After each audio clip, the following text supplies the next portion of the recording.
Hello, Cliniko family and friends. A new week means a new set of updates, changes, and fixes.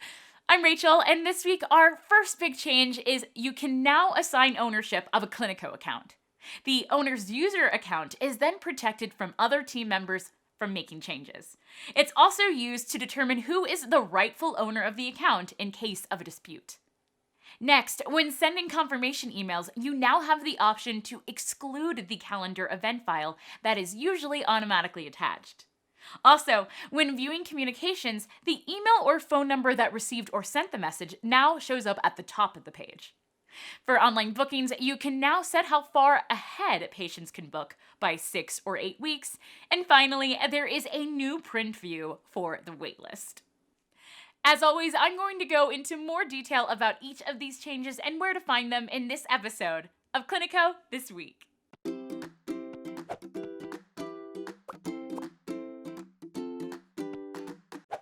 Let's get right into this week's big change involving account ownership.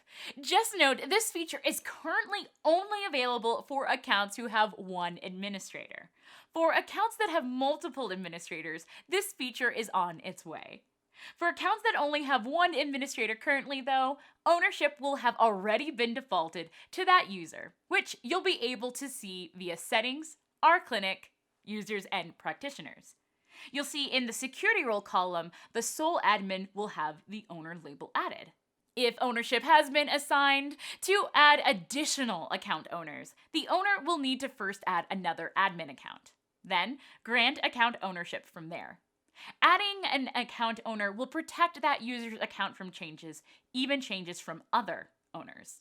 Once another admin account has been added, at the bottom of the newly created admin profile, there will be an option to make them an account owner. Just note again, the ability to add additional account owners currently only applies to existing Cliniko accounts that have only one administrator, or new accounts created after June 4th, 2019. Once you add an additional owner, other owners can also then relinquish their ownership. This can be done by the owner themselves through their user settings. Our next set of changes are to communications. First, when sending a communication email, by default, we include a calendar attachment file that the patient can add to their personal calendar. The calendar attachment would include the time and duration of the appointment, location, and additional appointment details. If your clinic prefers not to have the calendar attachment, though, you can now turn them off. Head to your confirmation email templates, and each template will now have the option to disable the calendar event. Our other communication change was to the communication logs. When viewing the details of a communication either through the communications page or the communications section of a patient's file, you'll now see a change to how the communication information is displayed. Specifically, the email address or phone number that received or replied to the message now shows up at the top of the page. Previously, we would only show the communications ID number, which was used to identify that particular message.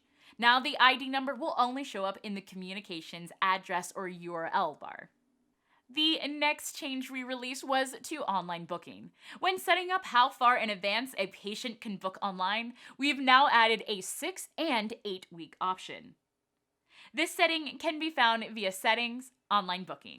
And our final change this week was to the waitlist. When printing the waitlist, you'll now see the updated view. Any patients that you view more info on will now display fully when printed, including their waitlist notes. That concludes this episode, but Cliniko is always updating. So, of course, that means I will be back with more. Until then, have a wonderful week, Cliniko family. Bye!